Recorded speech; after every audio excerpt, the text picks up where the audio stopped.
우리가 창세기 12장에 보면 아브라함이 어디에 있을 때, 하란에 있을 때 그를 부르십니다. 그럼 퀴즈 한번 내볼까요? 하란이 아브라함의 고향입니까? 아니죠? 그럼 어딘가요? 어디가 아브라함의 고향이죠? 네, 창세기 11장 28절에 보면 아브라함의 아버지 데라의 고향이 갈대아인의 우르라고 말하고 있습니다. 그리고 이제 같은 장 31절을 보면 이런 말씀이 있죠. 데라가 그 아들 아브라함과 하란의 아들인 그의 손자 롯과 그의 며느리 아브라함의 아내 사레를 데리고 갈대아인의 우르를 떠나 가나안 땅으로 가고자 하더니 하란에 이르러 거기 거류하였으며. 근데 우리가 창세기 15장 7절을 보면 또 다른 정보를 우리에게 줍니다. 또 그에게 이르시되 나는 이 땅을 내게 주어 소유를 삼게 하려고 너를 갈대아인의 우르에서 이끌어낸 여호와니라. 지금 누가 누구에게 이야기를 하고 있는 거예요? 하나님이 아브라함의 이야기를 하고 있죠. 그래서 지금 이 15장 7절의 근거를 보면 아브라함을 처음 부르신 것이 어디가 아니라 하란이 아니라 갈대아인의 우르에서부터 시작된 것을 볼 수 있습니다. 이렇게 짧게 하나님께서 아브라함을 부르신 배경을 우리가 지리적으로 살펴보았습니다. 다시 그 부르심의 순간으로 돌아가 보면 이제 하란에 아브라함이 머물고 있을 때 하나님께서 그에게 나타나셔서 하나님께서 말씀하시는 땅으로 가면 엄청난 약속을 엄청난 그 복을 주겠다고 약속을 하십니다. 근데 이 약속의 범위가 성경에서 보면 가장 큰 것 중 하나인 것을 알 수 있습니다. 그래서 하나님께서 아브라함을 거의 천하무적, 아무도 아브라함을 상대할 수 없는 천하무적으로 만드는 그런 계획을 갖고 계셨어요. 내가 저주하면 저주하고 내가 복을 주면 복을 받는. 근데 이제 원어 성경을 보면 이 언약의 시작을 이야기할 때 그 첫 단어를 가라라는 단어로 시작을 합니다. 이것을 보면 하란을 떠나는 것은 그냥 시작이지 그것이 목적이 아니에요. 어디에 도착을 해야 됩니까? 하나님께서 말씀하신 그 약속의 땅으로 가는 것이 아브라함을 부르신 목적인 것을 알 수 있습니다. 근데 이것이 그러니까 내가 너에게 보여주는 땅으로 지시하는 땅으로 가라. 이것이 하나님께서 주시는 약속의 한 가지 조건입니다. 그래서 하나님께서 지시하는 땅으로 가라는 것이죠. 그리고 그리고는 이 조건 후에 무엇이 따릅니까? 약속이 따릅니다. 하나님께서 어떤 약속을 하셨죠? 하나님께서 아브라함을 통해 큰 나라를 만들겠다라고 말씀하셨어요. 근데 나라라는 것은 일정한 영토와 거기에 사는 국민, 사람들이 구성되어 있고 주권에 의한 하나의 통치 조직을 가지고 있는 사회 집단을 말합니다. 이렇게 하다 보니까 사회시장 같아요. 그렇죠? 근데 이런 집단을 이제 국가라고 표현을 하는, 나라라고 표현을 하는데 아브라함의 부르심의 초기에 그를 통해서 나라를 만드시겠다는 하나님의 말씀을 아브라함이 얼마나 이해했는지는 우리는 몰라요. 그렇죠? 하지만 하나님께서 어떤 마음으로 이 말씀을 하셨는지는 알 수 있습니다. 그래서 갈라디아 3장 29절에 보면 이렇게 기록되어 있죠. 너희가 그리스도의 것이면 곧 아브라함의 자손이요 약속대로 유업을 이을 자니라. 그쵸? 그래서 하나님께서 땅의 모든 족속이 너로 말미암아 복을 얻을 것이다. 또 너의 자손이 땅의 티끌처럼 또 하늘의 별처럼 많을 것이라고 말씀하실 때 바로 아브라함의 후손으로 태어날 예수 그리스도를 통해 온 세상이 구원받을 계획을 갖고 계셨고 그것을 아브라함에게 말씀하셨던 것입니다. 그리고 이것을 이루기 위해 이제 아브라함의 후손들은 무엇을 갖춰야 됐습니까? 아까 말씀드린 그 나라의 형태를 갖추어야 했는데 출애굽을 통해서 이것이 이루어지는 것을 우리는 알 수 있습니다. 그런데 다시 한번 이 나라를 만드시겠다는 그 약속, 그렇게 약속을 하시는데 지금 아브라함은 어떤 상태입니까? 75, 65세에 약간 나이가 든 부부예요. 그렇죠? 지금 나이로 하면 제 나이나 조금 제 나이 정도, 제 나이보다 조금 밑에 정도로 볼 수 있을 것 같아요. 이 자식이 하나도 없는 이 나이든 부부의 마음에 이 얼마나 깊이 와닿았을까요? 우리 2001년도 디즈니에서 제작한 프린세스 다이어리라는 영화가 있습니다. 그곳에 보면 주인공이 미아라는 고등학교 학생인데, 여자 여학생인데 이제 엄마와 둘이 살고 있었어요, 미국에서. 그래서 고등학교를 다니고 있었고, 그런데 이제 어떤 일이 벌어지냐면 이제 영화상에서 나오는 가상의 나라인 제노비아의 이 고등학생이 여왕이 되어야 된다는 사실을 알게 됩니다. 이것을 처음 깨달은 그 고등학생 미아는 이런 말을 하죠. 16살 생일이 되면 가장 큰 선물을 받는 것이 자동차를 선물로 받을 생각을 하지, 나라, 이 국가를 선물로 받는다는 것은 말도 안 됩니다. 이런 말을 합니다. 상황은 좀 다르지만 아브라함의 마음이 이와 비슷하지 않았을까요? 하나님께서 아브라함을 부르실 때 그는 사실 이미 많은 하인들과 재산을 소유하고 있었습니다. 그렇다면 유일한 소망이 있다면 무엇이 있었을까요? 그를 통해 나라를 만드는 것이 아니라 적어도 이 그러니까 아이들이 있고 아니면 적어도 한 명이라도 자식이 있는 것이 소망이지 않았겠습니까? 근데 사실 우리가 14장을 보면 롯과 그의 가족을 구하기 위해 군사작전을 펼치는 사건이 나오죠. 그렇죠? 우리 이번 주에 우리가 창세기를 읽으면서 읽은 부분인데, 그 군사작전을 펼친 후에 하나님께서 아브라함에게 나타났을 때 아브라함이 아까 그 프린세스 다이어리에 나온 미아 같은 그런 마음의 표현을 합니다. 그래서 먼저 하나님께서 이렇게 말씀하셨어요. 아브라함아, 두려워하지 말라. 나는 내 방패요 너의 지극히 큰 상급이니라. 그러자 아브라함이 뭐라고 말합니까?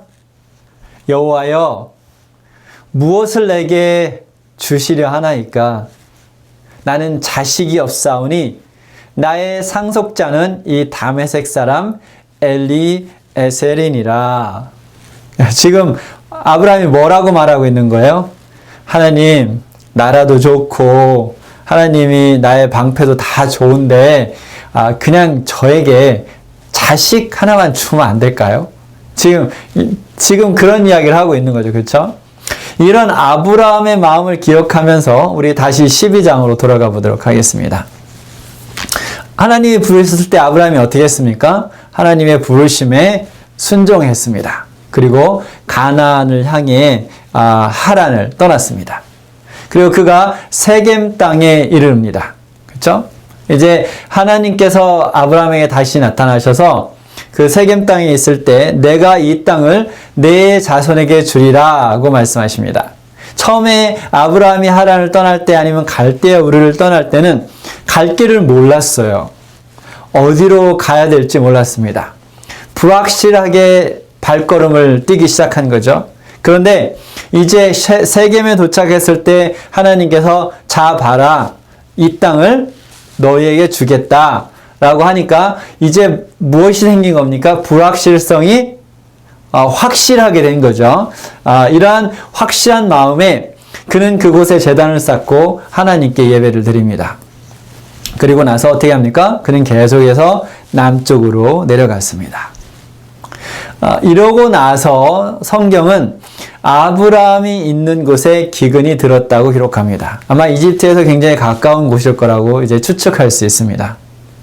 근데 아브라함이 하란을 떠난 지 얼마 만에 이 일이 생겼는지 우리는 알 수는 없지만 아브라함이 있는 곳에 기근이 이르자 이 기근에 아브라함은 어떻게 반응합니까? 기근을 피해서 어디로 가기로 마음을 먹죠? 이집트로 가기로 마음을 먹습니다. 성경은 그가 기근이 들었으므로 애굽에 거류하려고 내려갔다라고 말합니다.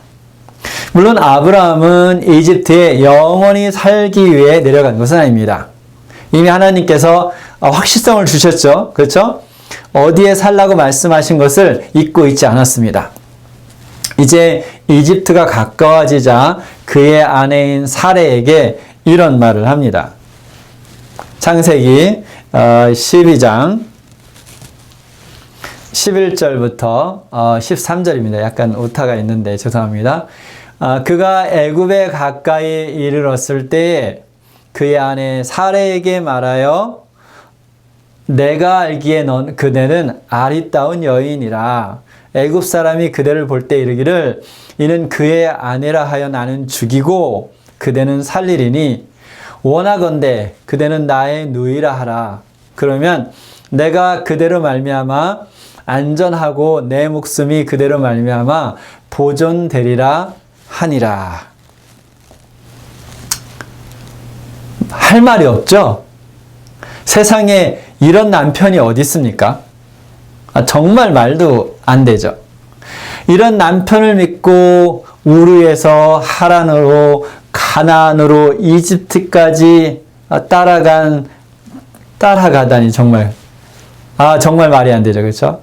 아마 그냥 그 뺨을 한 대 올려치고 우르로 돌아가도 아브라함이 할 말 없는 상황입니다.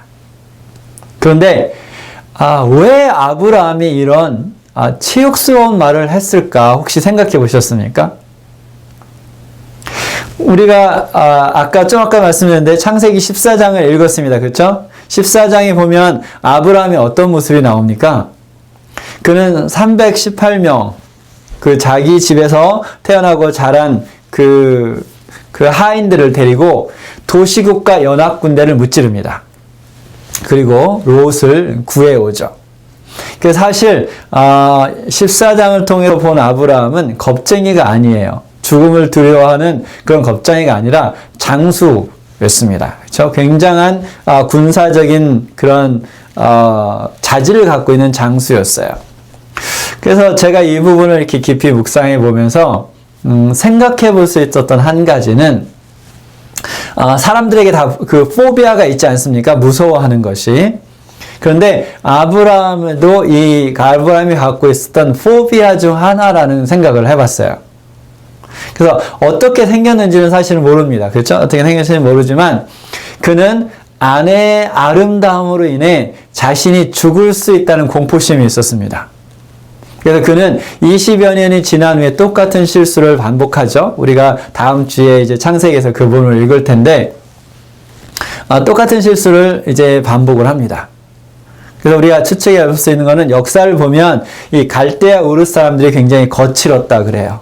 그래서 그냥 그 말 그대로 소설을 써본다면 어렸을 때 어떤 이렇게 주변에 있는 사람들이 남편을 죽이고 아내를 빼앗아가는 그런 것을 직접 목격했든지 그런 사실을 들으면서 마음속에 공포심이 생겼을 수 있을 것 같아요. 이것을 사라가 이해했으니까 죽기까지 같이 살지 않았을까요? 그렇죠? 야, 나 살려고, 나 좀 살게, 너 나 여동생이라고 말하래. 그런 남편하고 누가 살고 싶겠어요. 그렇죠? 그런데 죽기까지 같이 산 것을 보면 이런 아브라함을 사라는 이해하고 받아주었던 것 같습니다. 부부 사이 이것이 굉장히 중요하죠. 그렇죠? 서로 다르고 이해할 수 없는 것이 있을 때 그냥 품어줄 수 있는 그것은 굉장히 중요한 요소 중에 하나입니다. 그런데 우리가 성경을 계속 보면 아브라함의 그 포비아는 아무 근거 없는 그런 것은 아니었다는 사실을 알 수 있습니다. 그가 걱정하던 대로 실제로 그런 일이 이집트에 가서 일어납니다. 여러분, 여기서 우리가 한 가지 생각해 볼 수 있는 것은 우리가 마음속에 무엇을 품는가 하는 것은 아주 중요하다는 사실을 알 수 있습니다. 왜요? 우리가 품는 대로, 우리가 마음에 생각하는 대로 그런 일이 실제로 일어날 수 있기 때문이죠. 그래서 여러분은 마음속에 희망과 감사를 품으시기 바랍니다. 어쨌든 그녀의 아름다움은 이집트 사람들에게 금방 소문이 났어요. 그래서 이것을 볼 때 그들이 이집트에 들어온 것이 사람들 눈에 쉽게 드러나는 아주 큰 행렬이었다는 것을 알 수 있습니다. 그렇죠? 그래서 그냥 한 가족이 내려온 것이 아니라 아니면 아브라함이 이집트에 들어오면서 사라와 이렇게 셀피를 찍어서 페이스북이나 인스타그램에 올렸을까요? 듣고 계신가요? 아마 지금 그 말 들었으면 에이 하고 해야 되는데 얼굴 표정에 변화들이 없는 거 보니까 그 당시 당연히 페이스북이나 인스타그램이 없었겠죠. 그죠? 그런데 우리가 어쨌든 설교하고 내용하고 상관이 없지만 우리가 소셜미디어에 무엇을 올리는 것은 굉장히 주의해야 합니다. 사라는 이제 바로왕에게 불려갑니다. 그리고 바로왕은 그 사례를 데려간 대가로 아브라함에게 엄청난 선물을 주죠. 그 선물이 받고 싶었겠을까요? 신부를 취하는 대가로 받은 건데, 그렇죠? 신부를 취하는 신부값이에요. 그래서 그 대가로 받은 것인데, 여러분 한번 생각해 보세요. 이제 가면 우리가 그 당시 문화를 보면 이제 왕 앞에 여인을 데려가려면 어떻게 합니까? 이제 목욕을 시키고 화장을 하고 단장을 하죠. 그렇죠? 단장을 시키는데 그 바로 앞에 서기 위해서 그 단장을 하고 있던 사례의 마음속이 어땠을까요? 얼마나 두렵고 한편으로는 수치스럽고 또 가슴이 찢어지지 않았을까요? 그럼 그 시간에 그 선물더미에 둘러싸여 있던 아브라함은 무슨 생각을 하고 있었을까요? 참 비참하지 않았겠습니까? 그렇죠?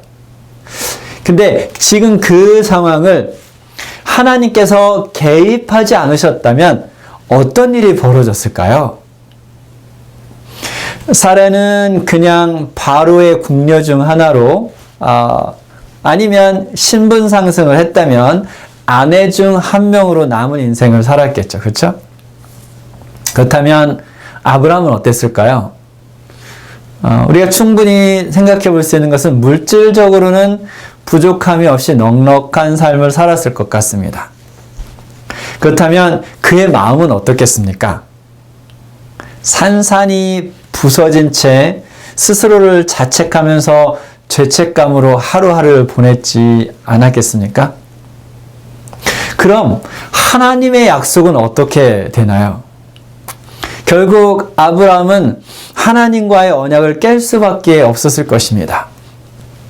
우리가 성경을 계속 읽어보면 후에 다른 바로왕이 요셉에게 이집트 여인을 아내로 주지 않습니까? 그렇죠?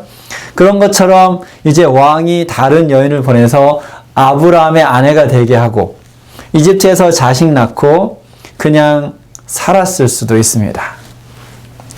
여러분, 오늘 설교의 제목이 무엇인지 기억하시나요? 여우를 피하려다 호랑이를 만나다입니다. 그렇죠? 우리가 삶의 환경에서 이렇게 여기 위니펙에 살면서 호랑이를 만날 일은 없겠지만 이 말은 어떤 나쁘고 힘든 상황을 피하려다가 더 힘든 상황에 빠지는 것을 말합니다. 그래서 아브라함은 무엇을 피하려 했습니까? 기근을 피하려 했죠.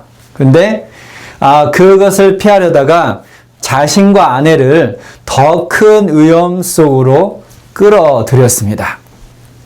그렇다면 여러분, 아브라함에게 있어서는 여우는 기근이었습니다. 그렇죠? 그렇다면 우리의 오늘날의 삶에 있어서 여우는 무엇일까요? 이것은 하나님께서 분명히 no, 아니라고 말씀하신 것을 알지만 우리의 두려움 때문에 하는 모든 것, 그것이 여우가 될 수 있습니다. 이것이 정신적인 것이든 물리적인 것이든 손실이 두려워서 하나님의 계명을 어기는 것을 알면서도 그것을 하는 모든 것이 여우입니다. 또는 하나님보다 그 어떤 것이 좋아서 하나님의 말씀을 뒤로 하게 만드는 것이 있다면 그것이 바로 여우입니다.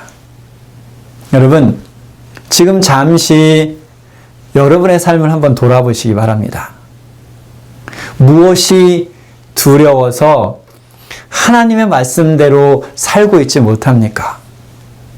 아니면 무엇이 좋아서 하나님의 말씀대로 살고 있지 못합니까?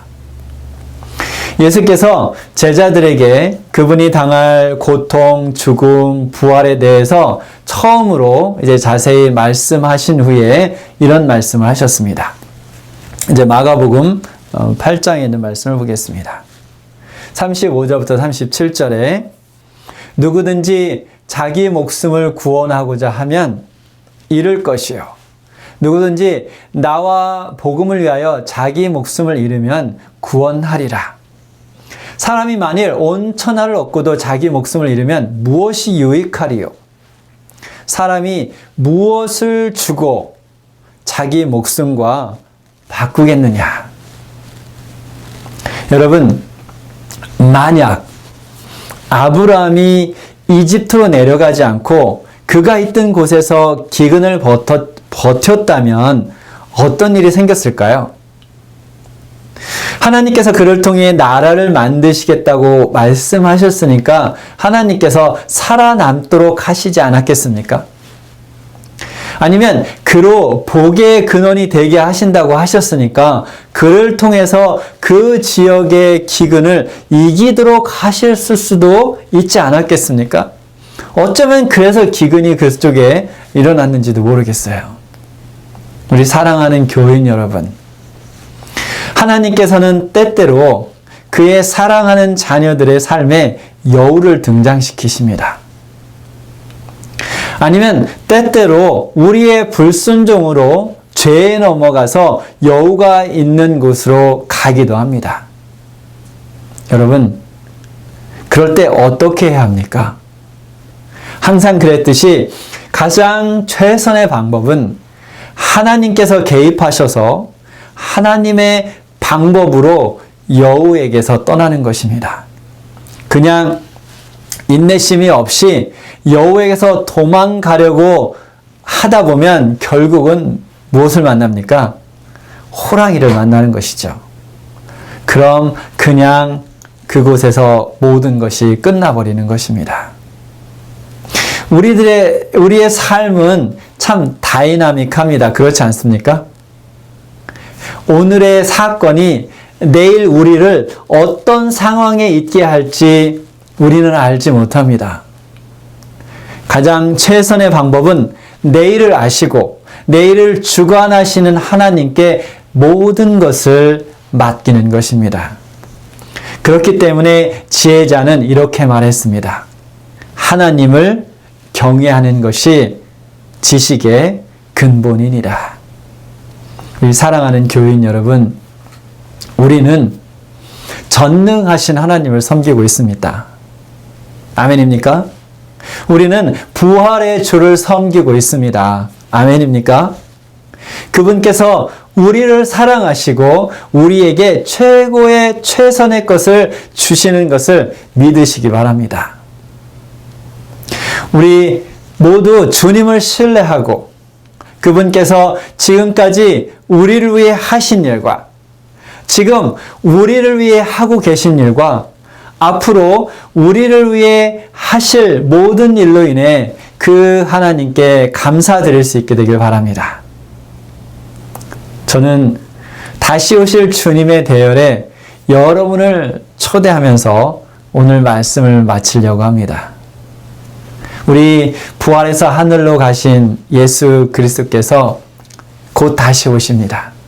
그리고 약속대로 우리를 영원한 하늘나라로 데려가실 것입니다. 우리 사랑하는 위니펙 한인교회 여러분, 우리 함께 하늘에 갑시다. 하나님께서 여러분과 가족 모두에게 큰 복을 주시기를 간절히 기도합니다. 아멘.